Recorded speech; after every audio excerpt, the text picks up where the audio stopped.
Hi guys, welcome back to the channel.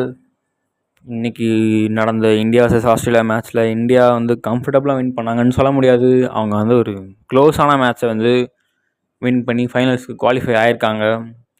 So இந்த மேட்சோட post match presentation and அனாலிசிஸை பார்ப்போம். வாங்க வீடியோக்குள்ளே போகலாம். இந்த மேட்ச்சில் வந்து ஃபஸ்ட் பேட்டிங் ஆடினாங்க ஆஸ்திரேலியா. அவங்க பேட்டிங் சரியாக ஆடலை அப்படின்னு சொல்ல முடியாது. பிகாஸ் நல்ல ஸ்டார்ட் கிடச்சிது டிராவிஸ் ஹெட்டுக்கு. அவர் வந்து ஃபுல்லாக ஆடினார் அப்படின்னா மேட்ச் எடுத்துகிட்டு போயிருப்பார். பட் லக்கிலி வருண் சக்கரவர்த்தி வந்து அவுட் பண்ணிட்டார், அவரோட விக்கெட் எடுத்துட்டார்.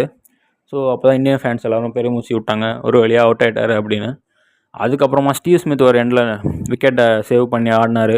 நல்லாவே ஆடி 80 ரன்ஸ் அடித்து ஸ்கோர் பண்ணார். பயங்கரமான ஒரு பேட்டிங்னு சொல்லணும். அதுக்கப்புறமா வந்து அலெக்ஸ் கேரி ஒரு ஆஃப் செஞ்சுரி அடித்தார். மேக்ஸ்வெல், மானஸ் அபிஷன், ஜோஸ் இங்கிலீஷ் இந்த மாதிரி பிளேயர்ஸ் கிட்ட கான்ட்ரிபியூஷன்ஸ் பெருசாக இல்லை. அவ்வளோ கான்ட்ரிபியூஷன்ஸ் இல்லாமல் வந்து அவங்களால ஒரு 270 கிட்ட வர முடிஞ்சது. ஸோ அது ஒரு நல்ல டோட்டல்னு சொல்லலாம். பட் ஒரு 20-30 ரன்ஸ் ஷார்ட் மேபின்னு சொல்லலாம். பட் அந்த ரன்ஸை வந்து இந்தியா வந்து லாஸ்ட் 2-3 ஓவர்ஸ் வரைக்கும் போய் கோலி அவரோட விக்கெட் விட்டு 80s அவுட் ஆயிருக்காரு திரும்பவும் விராட் கோலி. அதுக்கப்புறம் ஹார்திக் பாண்டியா வந்து பால் படவே இல்லை சரியாகவே. அண்ட் ரோஹித் சர்மா நல்லா ஸ்டார்ட் பண்ணார். பட் ஸ்டார்ட் பண்ணிவிட்டு சடனாக அவுட் ஆகிட்டார். சுப்மன் கில் அதே மாதிரி திரும்பவும் ஒரு நாக் அவுட் மேட்ச்சில் வந்து சொதப்பிட்டாருன்னு சொல்லணும். அண்ட் ஸ்ரேயஸ் ஐயர் ஒரு பக்கம் நல்லா ஆடுற மாதிரி இருந்தாலுமே அவரும் விக்கெட்டை விட்டுட்டார். அதுக்கப்புறம் அவர் விக்கெட் லூஸ் பண்ணதுக்கப்புறம் அக்ஷர் பட்டேல் விராட் கோலியோட பார்ட்னர்ஷிப் ரொம்ப குரூஷலாக இருந்துச்சு. அக்ஷர் பட்டேலோட 26 ரன் வந்து ஒரு பியூட்டிஃபுல்லான கான்ட்ரிபியூஷன் சொல்லணும். விக்கெட்ஸ் லூஸ் ஆகிட்டு இருக்க அந்த ஒரு எண்ணில் வந்து விக்கெட்ஸை ஹோல்டு பண்ணி கோலி அண்ட் அக்ஷர் பட்டேல் ஆடினது வந்து ஒரு முக்கியமான ஒரு பார்ட்னர்ஷிப்னு சொல்லி அவனுக்கு கண்டிப்பாக அந்த பார்ட்னர்ஷிப் இல்லைனா மேட்ச் வந்து கண்டிப்பாக கைவிட்டு போகிறதுக்கு நிறைய சான்சஸ் இருந்திருக்கும்.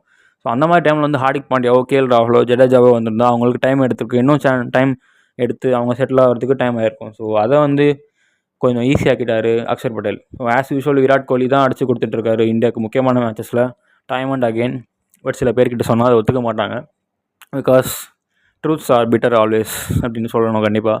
அண்ட் உங்களோட ஃபேவரட் ஃபைனலிஸ்ட் யாருன்னு கமெண்ட் பண்ணுங்கள் guys. New Zealand vs India final வருமா, இல்லை South Africa vs India finals வருமா அப்படின்னு கமெண்ட் பண்ணுங்கள்.